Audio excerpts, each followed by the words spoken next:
Hello friends, good morning. आइए आज हम लोग बात करते हैं भारत और जापान के बीच संबंधों पर। और ये चर्चा करने का कारण ये है कि अभी कुछ ही दिनों पहले 1 से 3 जुलाई के बीच में जापान की प्रधानमंत्री सनाए तकाइची भारत की यात्रा में थी और बहुत सारे डायमेंशन दोनों देशों के बीच संबंधों पर निकल करके आए। तो आइए सबसे पहले हम दोनों देशों के बीच संबंधों की इस यात्रा का एक प्रारूप तैयार करते हैं और फिर उसे समझने की कोशिश करते हैं। भारत जापान संबंध चर्चा हम इसलिए कर रहे हैं, उसका एक प्रसंग बनाएंगे और प्रसंग आपको पता ही है, तकाइची की यात्रा। इसके बाद हम देखेंगे दोनों देशों के बीच संबंधों की पृष्ठभूमि और कूटनीतिक व्यापकता। संबंधों की पृष्ठभूमि एवं कूटनीतिक व्यापकता।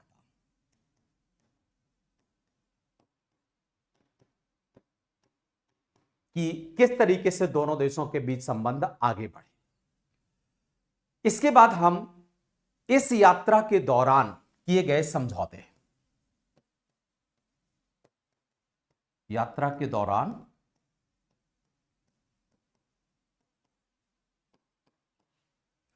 किए गए समझौते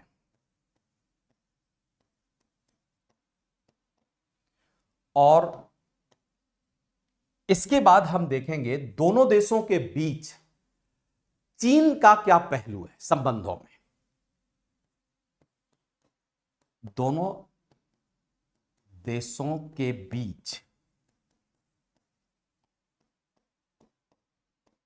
संबंधों में चीनी आयाम। चीनी मतलब शुगर मत समझ लेना आप, चाइनीज अप्रोच। और फिर हम देखेंगे भारत जापान संबंधों का इंपॉर्टेंस क्या है, भारत जापान संबंधों का महत्व है।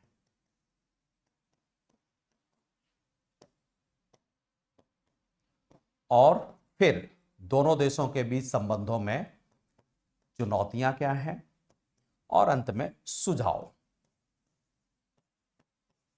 ये सारी चीजों के बारे में हम चर्चा करते हैं आज।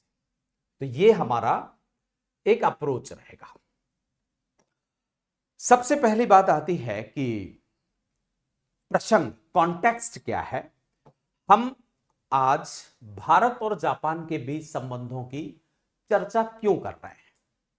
स्वाभाविक सी बात है कि जब हम करंट अफेयर पर चर्चा करते हैं तो कोई ना कोई कारण तो होता है, और कारण आपको पता है, वो है 1 से 3 जुलाई के बीच में सनाए तकाइची, जो कि जापान की प्रधानमंत्री हैं, उन्होंने भारत की यात्रा की। तो जापान की प्रधानमंत्री सनाए तकाइची की भारत यात्रा, ये भारत जापान विशेष रणनीतिक एवं वैश्विक साझेदारी को नई दिशा प्रदान करने वाली यात्रा रही है। Special strategic and global partnership को दिशा देने वाली ये यात्रा है। इस यात्रा के दौरान दोनों देशों ने अर्थव्यवस्था, economic security, defence, AI, energy और क्रिटिकल मिनरल्स, सप्लाई चेन, इन सभी मुद्दों पर आपसी सहयोग को व्यापक बनाने के प्रयास किए। एक तरीके से आप देखें कि इस यात्रा की महत्वपूर्ण विशेषता यह रही है कि यात्रा तो ये 16वें भारत जापान वार्षिक शिखर सम्मेलन का आयोजन करने के लिए की गई थी। वर्ष 2005 से प्रतिवर्ष शिखर वार्ता का समझौता हमारा था। उसी क्रम में ये 16वें दौर का सम्मेलन था, जिसको अंजाम देने के लिए, जिस काम को पूरा करने के लिए सनाए तकाइची भारत की यात्रा में आई और प्रधानमंत्री श्री नरेंद्र मोदी और प्रधानमंत्री सनाए तकाइची के बीच में द्विपक्षीय वार्ता का आयोजन किया गया, जिसमें आर्थिक, सामरिक और तकनीकी सहयोग पर बल दिया गया। साथ में हिंद प्रशांत में नियम आधारित विश्व व्यवस्था और मुक्त नौवहन के प्रति साझा प्रतिबद्धता भी व्यक्त की गई। तो ये सारी बातें तकाइची की इस यात्रा के दौरान हुई। अब बात आती है कि भारत और जापान के बीच संबंधों का डायमेंशन क्या रहा है। अगर हम दोनों देशों के बीच संबंधों की पृष्ठभूमि पर चर्चा करें तो बहुत सारी चीजें दिखाई देती हैं। संबंधों की पृष्ठभूमि एवं कूटनीतिक व्यापकता।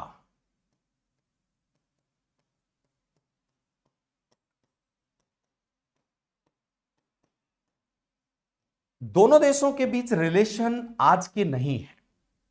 वैसे तो यह संबंध प्राचीन काल से है और चूंकि जापान एक बुद्धिज्म का अनुयायी है और बुद्धिज्म का सोर्स भारत है, तो स्वभावतः संबंध बहुत पुराने हैं।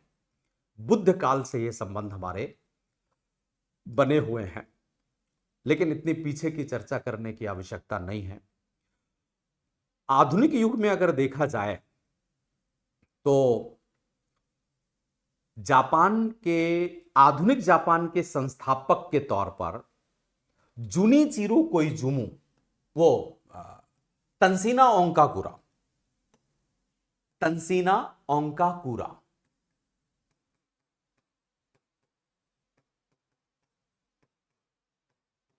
इनको आधुनिक जापान का संस्थापक कहा जाता है। और दूसरा, हमारे देश में अगर देखें तो श्री रविंद्रनाथ टैगोर,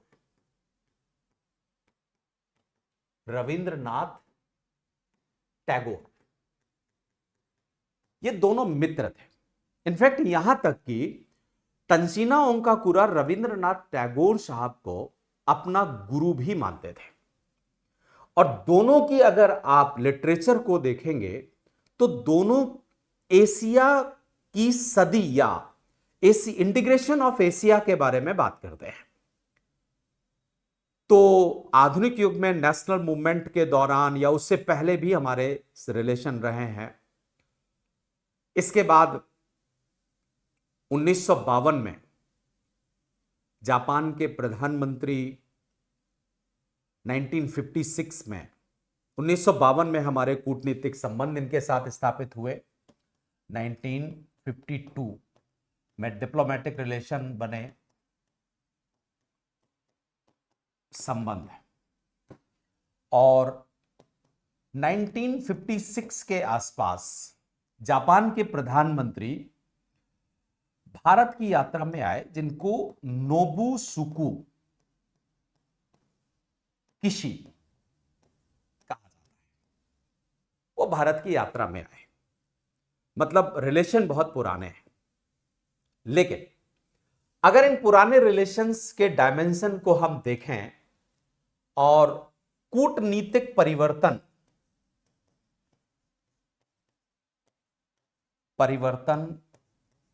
एवं व्यापकता पर बात करें तो परिस्थितियां हमेशा परिवर्तनशील रही हैं। जैसे आप देखो कि 1952 से लेकर के 1952 से लेकर के और 2004 तक आर्थिक दृष्टिकोण से संबंध तो अच्छे रहे, लेकिन अच्छे संबंधों के बावजूद हमेशा वैश्विक दबाव के अधीन यह संबंध रहे और जापान हमेशा वैश्विक दबाव महसूस करता था। एक तरीके से आप यह कह सकते हैं कि यह फेज दोनों देशों के बीच में वैश्विक दबाव के अधीन आपसी सहमति का युग था। दबाव के अधीन आपसी सहमति, विशेषकर जापान के ऊपर चीन का दबाव हुआ करता था, क्योंकि जापान की अर्थव्यवस्था चीन पर निर्भर थी और जापान की सुरक्षा व्यवस्था अमेरिका पर निर्भर थी। तो अर्थव्यवस्था के लिए चीन और सुरक्षा व्यवस्था के लिए अमेरिका, इस पर वो निर्भर था। जैसा अमेरिका चाहेगा, जैसा चीन चाहेगा, वैसा ही जापान को काम करना होगा। लेकिन वर्ष 2005 के बाद से जापान ने थोड़ा हिम्मत दिखाई, वैश्विक दबाव से मुक्ति के प्रयास किए। मतलब जो सेकेंड फेज आया वो 2005 से लेकर के 2013 तक का फेज था, 2013। और यहां पर जापान ने वैश्विक दबाव से मुक्ति के प्रयास किए।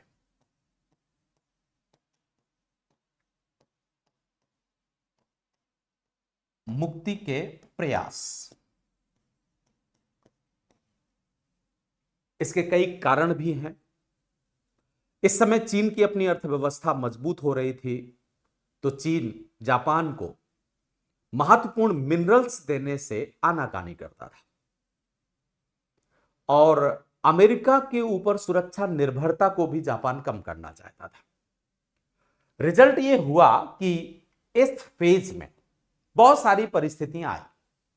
वर्ष 2005 में जापान के प्रधानमंत्री श्री जुनिचिरो कोइजुमी, उन्होंने भारत की यात्रा की और भारत के साथ प्रतिवर्ष शिखर सम्मेलन का समझौता किया गया। वही प्रतिवर्ष शिखर सम्मेलन जो अभी 16वें प्रतिवर्ष शिखर सम्मेलन के लिए सनाई तकाइची भारत की यात्रा में आई। इसकी शुरुआत जुनिचिरो कोइजुमी ने वर्ष 2005 में की थी। 2006 में भारतीय प्रधानमंत्री श्री मनमोहन सिंह जी गए, फिर 2007 में जापान के प्रधानमंत्री शिंजो एबे भारत की यात्रा में आए। मतलब ये जो 3 यात्राएं हुई 2005, 6 और 7, इन्होंने संबंधों को एक नई दिशा प्रदान की। दोनों देशों के बीच संबंधों को स्वायत्त बनाने का प्रयास किया। हालांकि भारत और जापान के बीच संबंध इतनी तेजी से स्वायत्त नहीं हो सके, क्योंकि चीन के द्वारा कच्चे माल का संरक्षण या चीन के ऊपर कच्चे माल के लिए निर्भरता अभी भी थी उसकी। तो इतनी आसानी से तो ऑटोनॉमस की तरफ नहीं जा पाए, लेकिन ऑटोनॉमस की तरफ जाने के प्रयास शुरू हो गए। और उसका कारण भी चीन, अमेरिका और यूरोपीय संघ की रणनीतियां थी। मतलब 2005 के बाद से भारत और जापान अगर नजदीक आते हैं तो उसके पीछे 3 बड़े कारण थे। एक तो चीन के द्वारा कच्चे माल का संरक्षण करना, अर्थात जापान को उपलब्ध ना करवाना। दूसरा, अमेरिका की pivot to Asia Pacific policy. और तीसरा, यूरोपीय संघ की पूरब की ओर विस्तार की नीति, जो वर्ष 2010 में उसने बनाई। अमेरिका ने pivot to Asia Pacific policy भी 2010 में ड्रॉ करी। मतलब वर्ष 2009-10 के बाद विश्व में एक तरीके से स्वरूप परिवर्तन के साथ शीत युद्ध जैसी परिस्थितियां उत्पन्न होने लगी। अमेरिका की पिवोट टू एशिया पैसिफिक नीति, यूरोपीय संघ के पूरब की ओर विस्तार की नीति, इन्होंने न केवल रूस को बल्कि जापान, चीन और भारत जैसी शक्तियों को भी रीस्ट्रक्चर करने के लिए प्रेरित किया। तो यह स्थिति चलती रही। अब इसमें जापान भारत की तरफ आगे आना शुरू हुआ और भारत भी जापान की तरफ आगे आना शुरू हुआ। यह सिलसिला 2013 तक चलता रहा। 2013 के बाद अगर आप देखें तो 2013 से लेकर के और 18 तक, 2013 टू 2018, इस फेज को आप कह सकते हैं कि भारत और जापान दोनों ने संपूर्ण वैश्विक परिस्थितियों को अपने अनुकूल बनाने का प्रयास किया। संपूर्ण वैश्विक परिस्थितियों को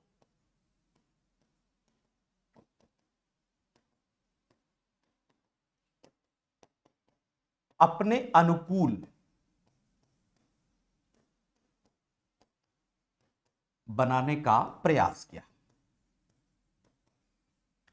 अब यहां पर आप देखेंगे तो बहुत सारी स्थितियां निकल करके आई। चीन, अमेरिका और यूरोपीय संघ की नीतियों ने न केवल भारत और जापान बल्कि एशियाई राष्ट्रों को अपने क्षेत्रीय संबंध सुदृढ़ करने के लिए प्रेरित किया। साथ में आपसी समन्वयता स्थापित करने के लिए, आगे बढ़ने के लिए प्रेरणा दी। और इसी का परिणाम यह हुआ कि जहां एक ओर जापान भारत की एक्ट ईस्ट पॉलिसी का केंद्र बन गया, वहीं दूसरी ओर भारत जापान की अफ्रीका नीति और एशिया पैसिफिक नीति को व्यवहारिकता प्रदान करने के लिए अपरिहार्य हो गया।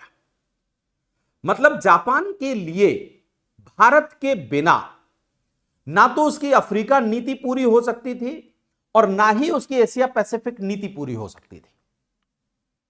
वहीं भारत के लिए अपनी एक्ट ईस्ट पॉलिसी को अगर वास्तविकता प्रदान करनी है तो जापान जरूरत बन गई। अब यह समय ऐसा रहा कि जब हमें हमारी नीतियों को आगे बढ़ाना है,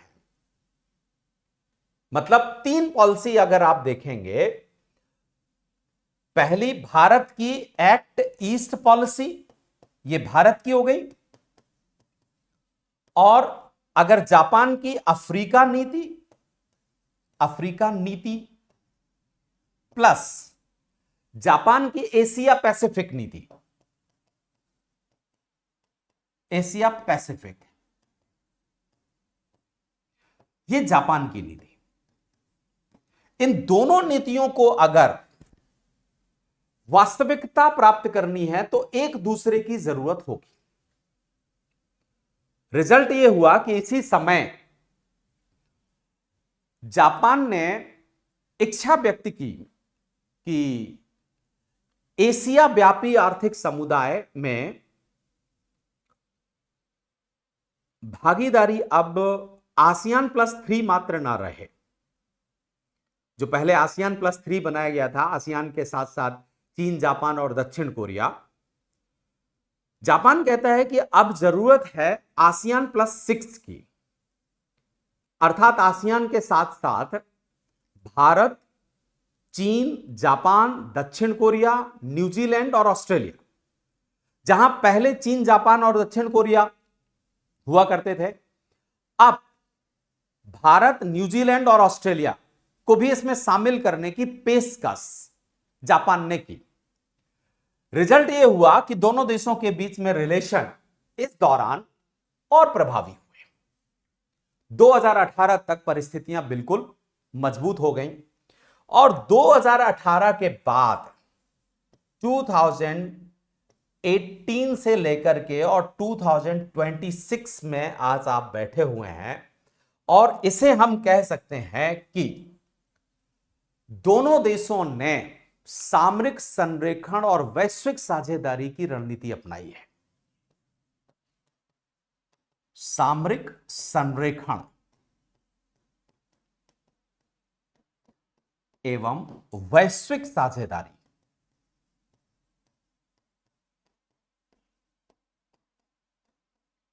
अर्थात strategic alignment and global partnership. आज जब विश्व में चीन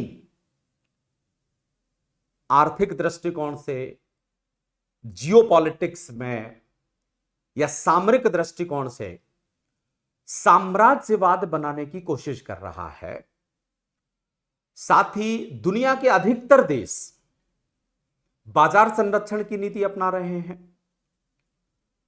तब भारत और जापान ने सामरिक संरेखण और वैश्विक साझेदारी की नीति को अपनाया है। और इसके कई प्रमाण हैं। ऐसा नहीं है कि ये हवा में बात कर रहे हैं हम। जैसे आप देखो, क्या प्रमाण है कि हम स्ट्रैटेजिक अलाइनमेंट और ग्लोबल पार्टनरशिप की तरफ जा रहे हैं। पहला प्रमाण तो यह है कि भारतीय नीति के अनुकूल जापान की न्यू इंडो पैसिफिक स्ट्रैटेजी है, जहां भारत भी यह चाहता है कि हिंद प्रशांत क्षेत्र स्वतंत्र, खुला, समृद्ध और समावेशी हो। वहीं जापान की नई हिंद प्रशांत नीति जो 2018 में उसने तैयार की है, वो भी यही चाहती है कि हिंद प्रशांत क्षेत्र स्वतंत्र, समावेशी और खुला हिंद प्रशांत क्षेत्र होना चाहिए। मतलब एक तरीके से आज दुनिया के देशों के लिए स्वतंत्र, खुला, समृद्ध और समावेशी हिंद प्रशांत एक निदेशक सिद्धांत बन गया है, चीन को अगर छोड़ दिया जाए तो बाकी देशों के लिए।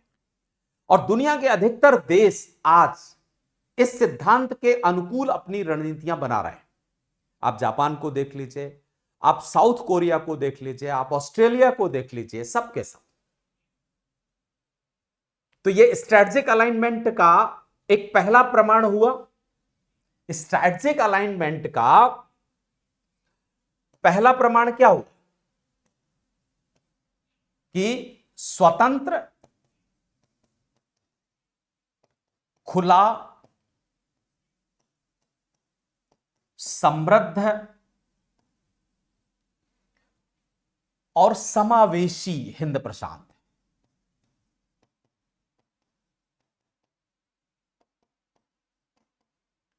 हिंद प्रशांत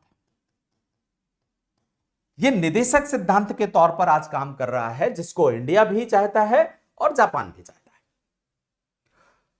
दूसरा प्रमाण अगर आप देखना चाहें तो अभी रिसेंटली जुलाई 2026 सनाई तकाइची की भारत यात्रा, इसने भारत जापान संबंधों को पारंपरिक आर्थिक सहयोगी से अब आगे बढ़ा करके इकोनॉमिक सिक्योरिटी, आर्थिक सुरक्षा की तरफ आगे बढ़ा दिया है। हाई टेक्नोलॉजी के लिए हमने आगे काम कर लिया है। उच्च तकनीकी,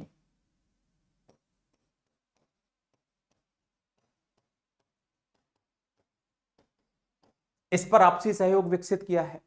इसके बाद अनेक क्षेत्र, रक्षा, ऊर्जा, इंडो पैसिफिक, ये सब है। इस समझौते, ये जितने भी समझौते वर्तमान में हुए जिनकी चर्चा मैं अभी करूंगा, अगर वो सारे समझौतों का प्रभावी क्रियान्वयन हो जाता है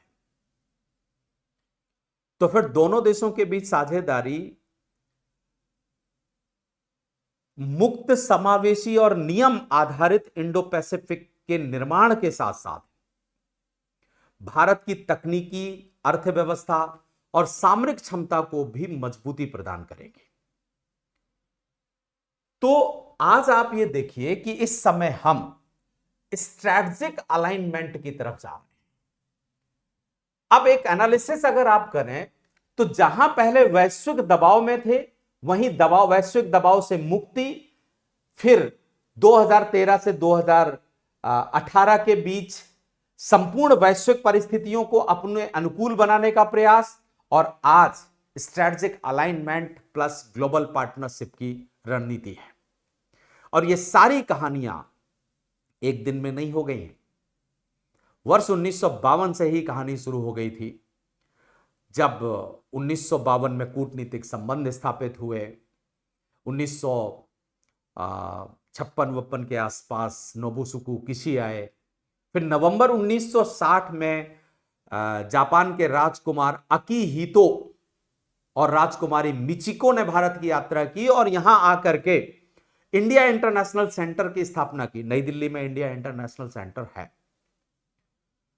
लेकिन ये सारी स्थितियां वर्ष 2005 से 13 के बीच जब वैश्विक दबाव से मुक्ति के प्रयास किए गए तो ज्यादा प्रभावी हुए।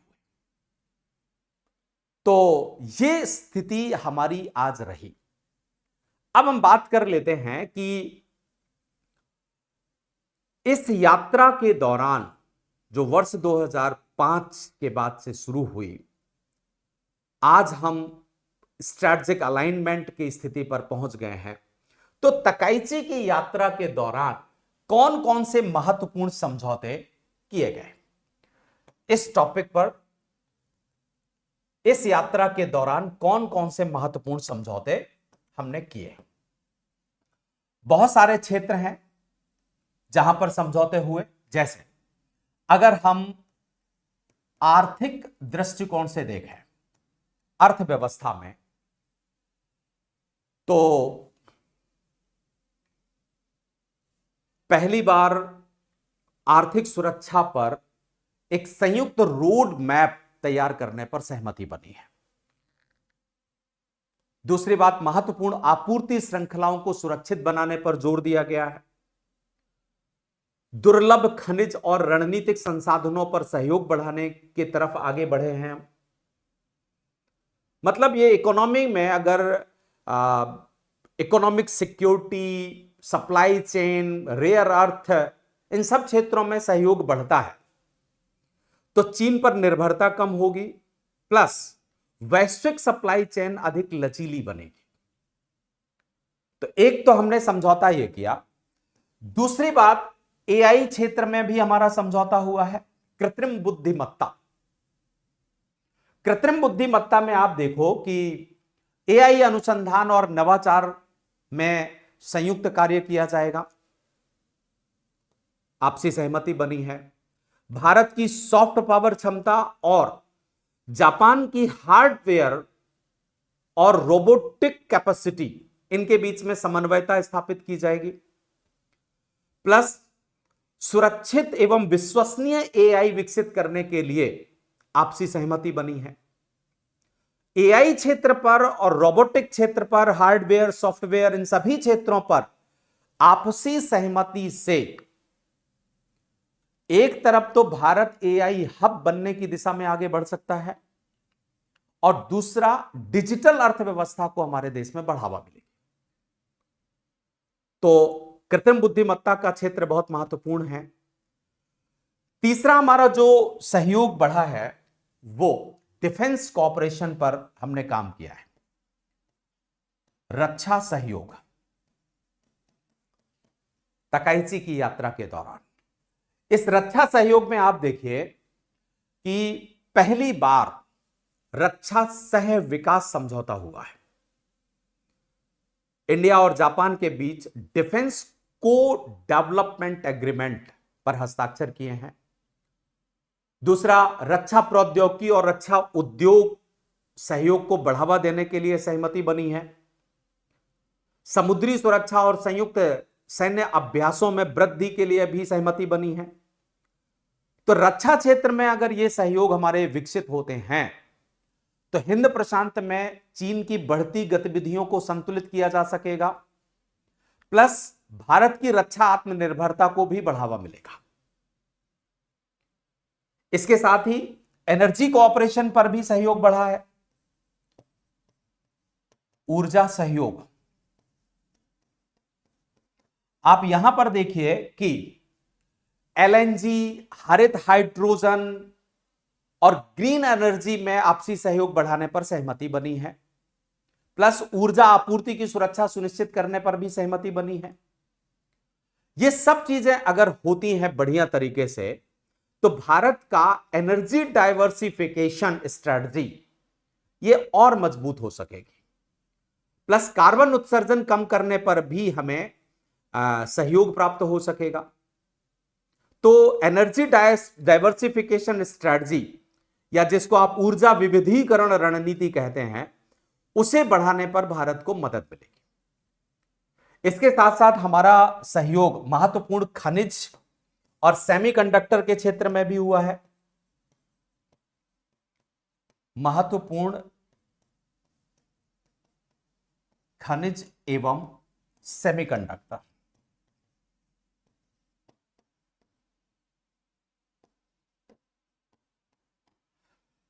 अब यहां आप देखो कि क्रिटिकल मिनरल्स में संयुक्त निवेश की सहमति बनी है दोनों देशों के बीच में।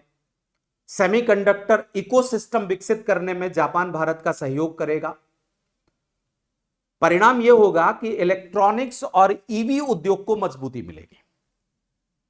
यहां पर भी चीन पर निर्भरता कम होगी।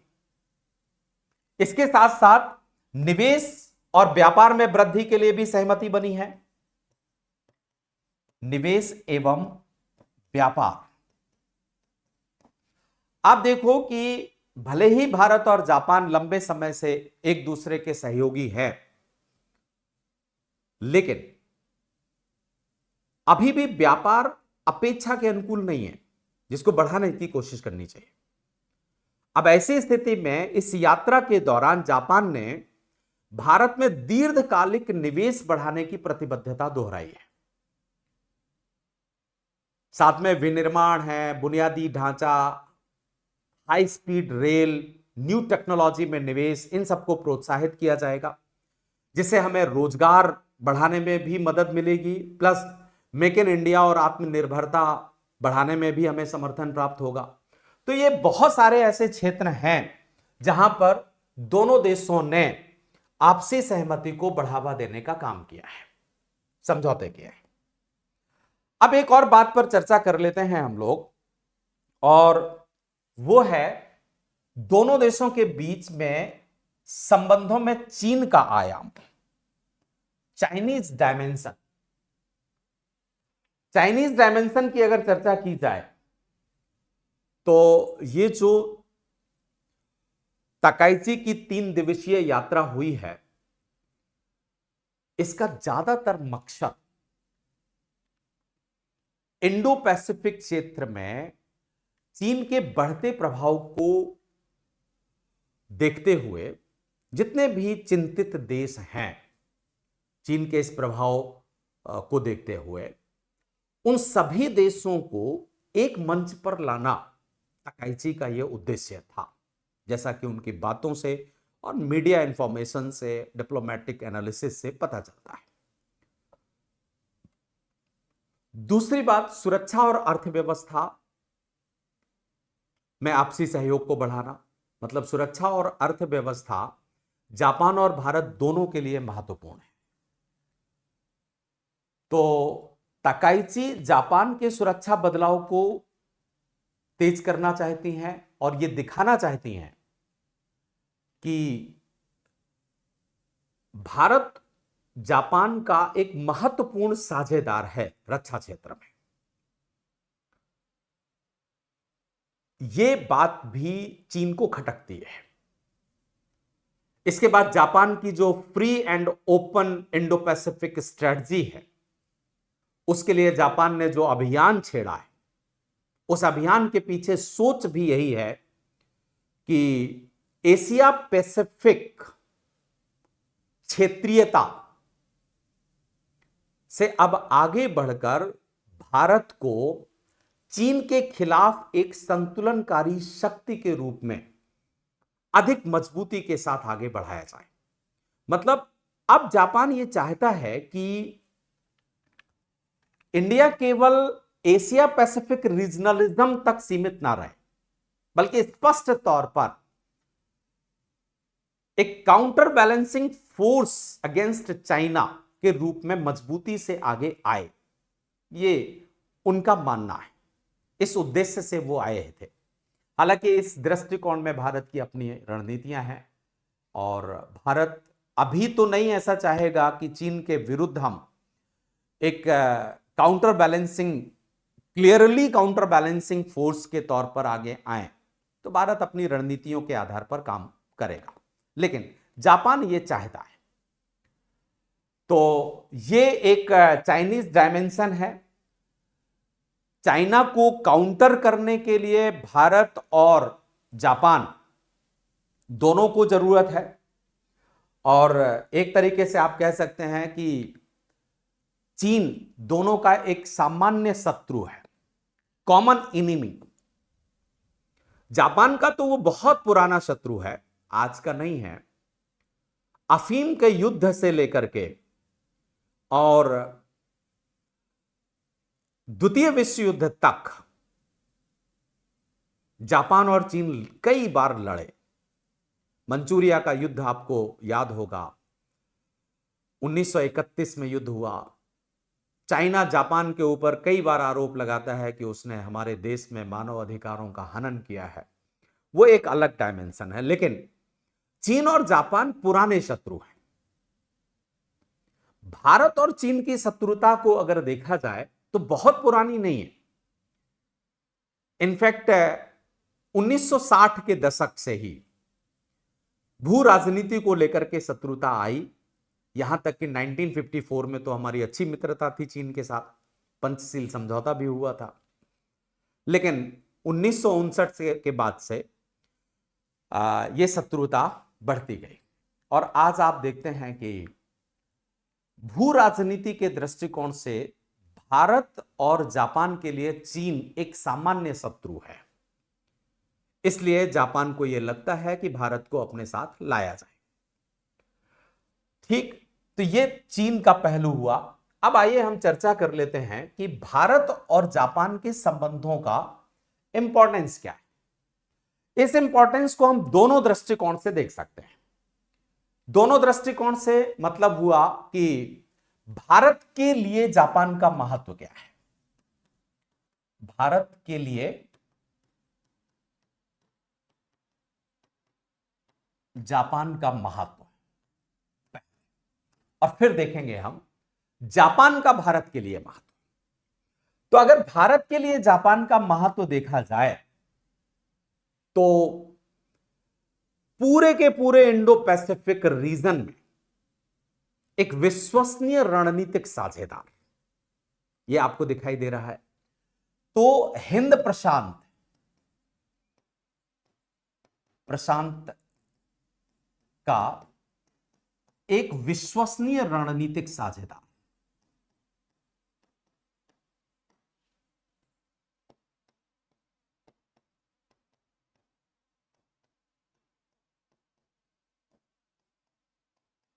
यह है। दूसरी बात, चीन की आक्रामक नीतियों को संतुलित करने के लिए जापान आवश्यक है। चीन को संतुलित करने के लिए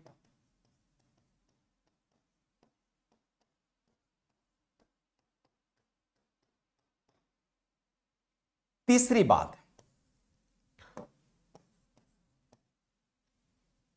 उच्च तकनीकी में अगर आपको निवेश प्राप्त करना है तो जापान जरूरत है। उच्च तकनीकी निवेश यह हमें जापान से प्राप्त हो सकता है। डिफेंस मॉडर्नाइजेशन में भी हमें जापान सहयोग कर सकता है। रक्षा आधुनिकीकरण में जापान का महत्व है। प्लस एनर्जी डाइवर्सिफिकेशन पॉलिसी में भी, रक्षा विविधीकरण नीति में भी जापान सहयोग कर सकता है। विविधीकरण नीति और बहुत सारे रक्षा प्रौद्योगिकी में 2016 में हमारा परमाणु सहयोग समझौता भी हुआ। पश्चिम बंगाल में एक हाइड्रो इलेक्ट्रिसिटी प्लांट्स भी जापान लगा रहा है। इंफ्रास्ट्रक्चर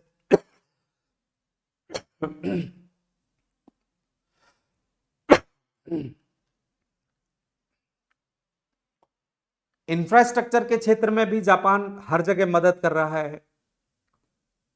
तो आप कह सकते हैं कि संरचनात्मक विकास में सहयोग,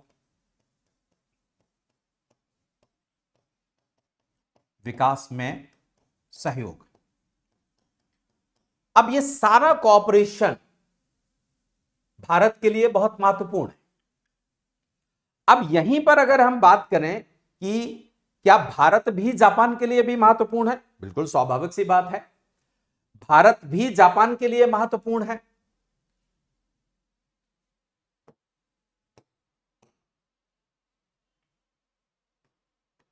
जापान के लिए भारत का महत्व है। अब यहां पर ये जो दो दृष्टिकोण हैं, यहां दोनों के लिए सेम है।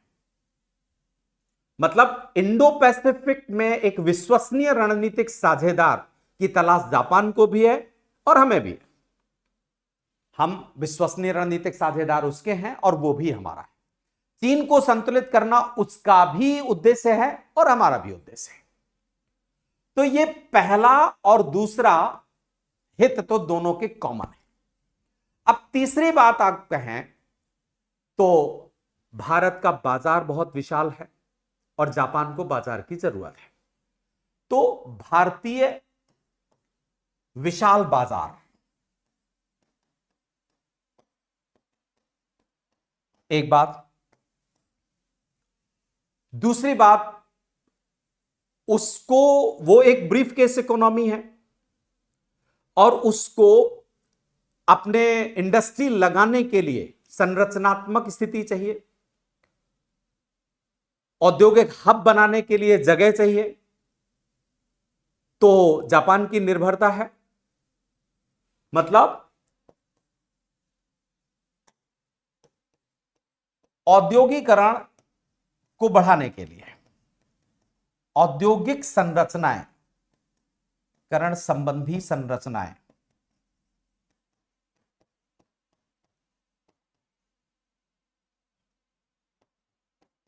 वो विकसित कर सकता है। यहां पर मार्केट है बहुत बड़ा।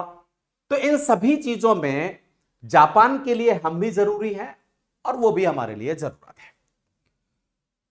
और यही कारण है कि आज दोनों देश economic cooperation, infrastructure, connectivity, defence security, technology innovation, people to people connectivity, इन सभी क्षेत्रों में हम आपसी सहयोगी हो गए और काम कर रहे हैं। अगर बात की जाए कि दोनों देशों के बीच में क्या संबंधों में कुछ चुनौतियां भी हैं, बिल्कुल हैं। बिना चुनौतियों के कोई संबंध होता ही नहीं है। हर संबंध में कोई ना कोई चुनौती होती है और जापान और भारत के बीच संबंधों में भी चुनौती है। जैसे भारत जापान व्यापार अभी भी अपेक्षाकृत कम है जितना होना चाहिए। लंबे समय से यह व्यापार नहीं बढ़ सका, एक चुनौती है। बहुत सारी परियोजनाओं के क्रियान्वयन में विलंब होता है जिससे जापान दुखी होता है। जैसे हाई स्पीड ट्रेन का एग्रीमेंट बहुत लंबे पुराना हो गया, लेकिन अभी तक यह व्यवहारिक रूप नहीं धारण कर पाया, जिसका कारण नौकरशाही प्रक्रियाएं हमारी थोड़ा जटिल हैं। लैंड एक्विजिशन की भी प्रॉब्लम होती है, उस कारण से उसको समस्याओं का सामना करना पड़ता है। फिर कोविड-19 के बाद क्षेत्रीय भू राजनीतिक तनाव भी बढ़े हैं और उस भू राजनीतिक तनाव में अस्थिरता भी बढ़ी है, वो भी एक चुनौती है। वैश्विक आर्थिक अनिश्चितता चल रही है। ट्रंप साहब की नीतियां किसी को समझ में ही नहीं आ रही हैं कि करना क्या चाह रहे हैं वो। ये सारी स्थितियां हैं। तो वैश्विक, क्षेत्रीय और द्विपक्षीय स्तर पर चुनौतियां हैं, लेकिन कोई भी चुनौती को अगर अच्छे तरीके से मैनेज किया जाए तो वो ठीक भी हो सकती है। तो उसके लिए हम कुछ सुझाव भी दे सकते हैं। जैसे हमें सीपा, हमारा जो बहुत पुराना एग्रीमेंट है, उसकी समीक्षा करनी चाहिए। सेमीकंडक्टर और चिप निर्माण में संयुक्त निवेश को तेजी से आगे बढ़ाने की आवश्यकता है। प्लस रक्षा सह उत्पादन और सह विकास का विस्तार करना चाहिए। इसके साथ हमें एआई, क्वांटम कंप्यूटिंग और साइबर सुरक्षा में सहयोग करने की आवश्यकता है। हम कोशिश कर सकते हैं क्रिटिक मिनरल्स के लिए संयुक्त निवेश तंत्र विकसित करना। रीजनलाइजेशन में क्वाड और इंडो पैसिफिक सहयोग को मजबूत करने के लिए भी काम किया जा सकता है। तो अगर ये सारी चीजें हमारी मजबूत होती हैं तो संबंध और उन्नति की तरफ जाएंगे। जो आज रणनीतिक संरेखण और वैश्विक भागीदारी की तरफ हैं, वो और मजबूत हो सकते हैं। और सनाए तकाइची की ये भारत यात्रा इसी उद्देश्य से की गई, और इस यात्रा ने वास्तव में दोनों देशों के बीच संबंधों को पारंपरिक आर्थिक संबंधों से आगे बढ़ा दिया है। और अब दोनों देश आर्थिक सुरक्षा, उच्च प्रौद्योगिकी, रक्षा, ऊर्जा, इंडो पैसिफिक, ग्लोबल पार्टनरशिप, इन सभी व्यापक आयामों तक आगे बढ़ रहे हैं। जो अभी समझौते हुए हैं उनका प्रभावी क्रियान्वयन हो जाता है जब, क्योंकि उसके लिए थोड़ा टाइम लगता है, तो ये साझेदारी मुक्त, समावेशी और नियम आधारित इंडो पैसिफिक निर्माण के लिए बहुत मजबूत होगी। साथ ही भारत की तकनीकी, अर्थव्यवस्था और सामरिक क्षमता को भी नई मजबूती प्रदान करेगी। तो दोनों देशों के बीच तकाइची की यह यात्रा बहुत महत्वपूर्ण यात्रा रही है। Thank you very much.